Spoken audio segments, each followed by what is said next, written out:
For more, we're joined by Professor Markus Wagner from the University of Wollongong Australia. Professor Wagner, thank you for making the time to speak with us. Mr. Trudeau has just announced 25% retaliatory tariffs. How significant is this?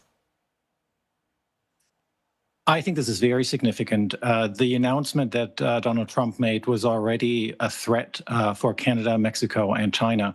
And experts have expected, and this is to be expected, that countries will retaliate in kind, and that's exactly what we're seeing. A stepped approach, just like the US has threatened to impose starting Tuesday, and then a couple of weeks later, exactly the equivalent amount of tariffs being imposed on US goods. And this is between neighbors that have been traditional neighbors. You've heard this in the words of Justin Trudeau, who first really tried to address himself at the US population and then tried to address himself at the US president.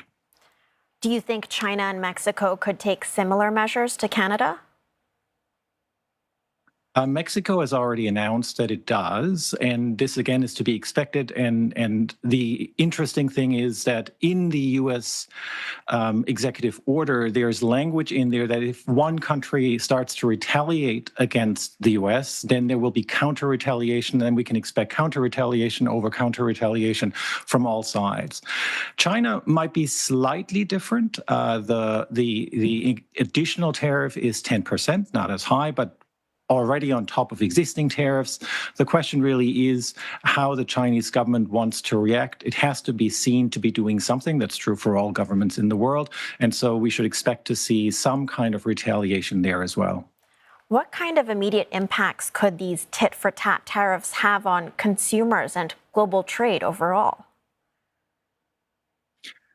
So the initial effects are slightly ameliorated because there's still some stock, if you will, in these supply chains that will be impacted starting Tuesday.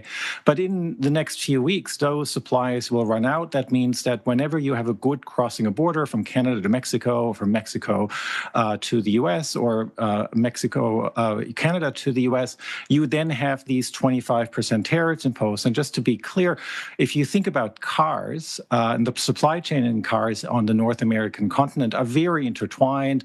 Parts crisscross the borders numerous times before a final car gets to the sales lot.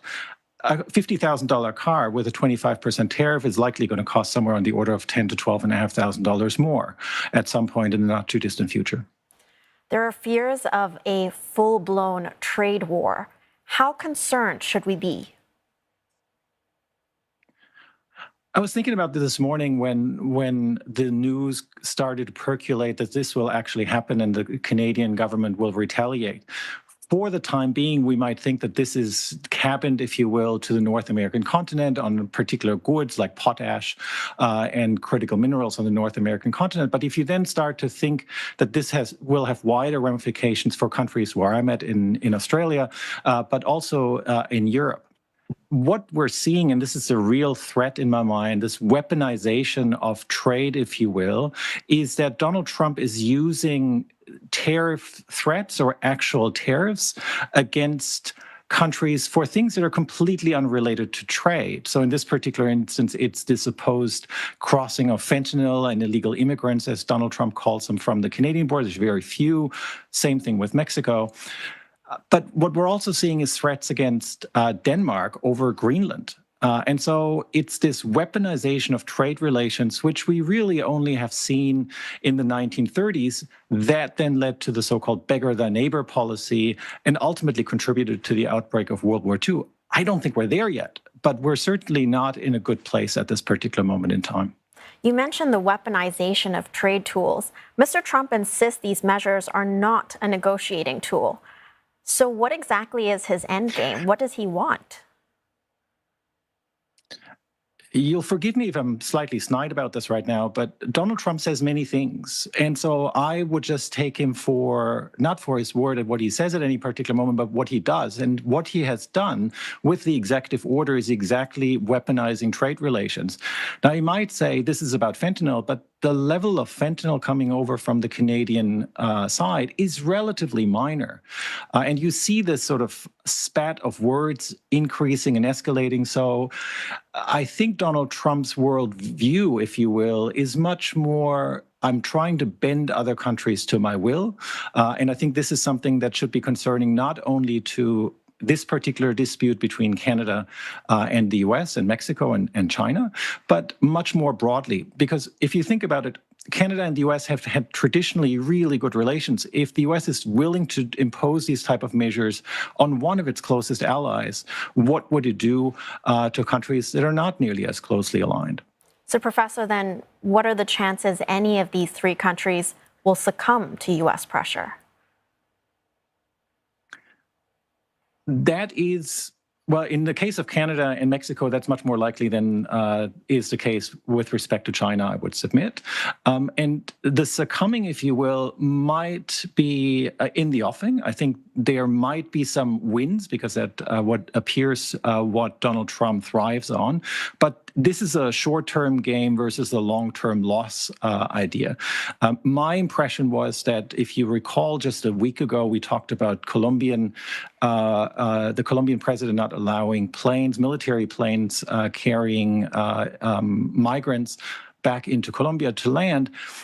Trump used tariffs, but I think the mood in Latin America is very rapidly changing against the US on that front. And if you leave a vacuum, it'll be filled by someone else, and that power, to my mind, is China at this point.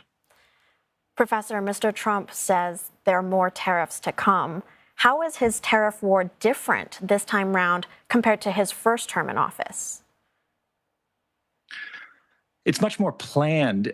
We had heard these announcements prior to the election. We then initially thought this would happen on January 20th, according to his announcements. Then it was February 1st, which turned out to be the case.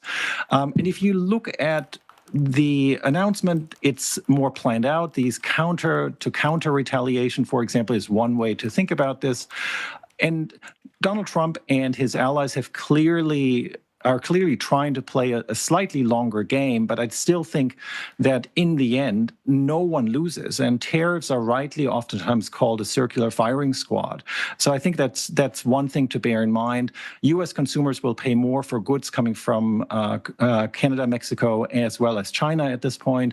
The countries' supply chains are incredibly closely intertwined.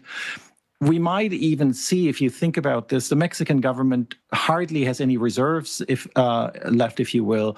There might be even increases in migration from Mexico into the U.S. because of what a colleague of mine in Mexico has described as an impending recession there. So it's all sort of short-term gain to one's own constituency, but a long-term or mid-term loss for the U.S. itself. Thank you, Professor, for sharing your insights with us. We were speaking to Professor Markus Wagner from the University of Wollongong, Australia.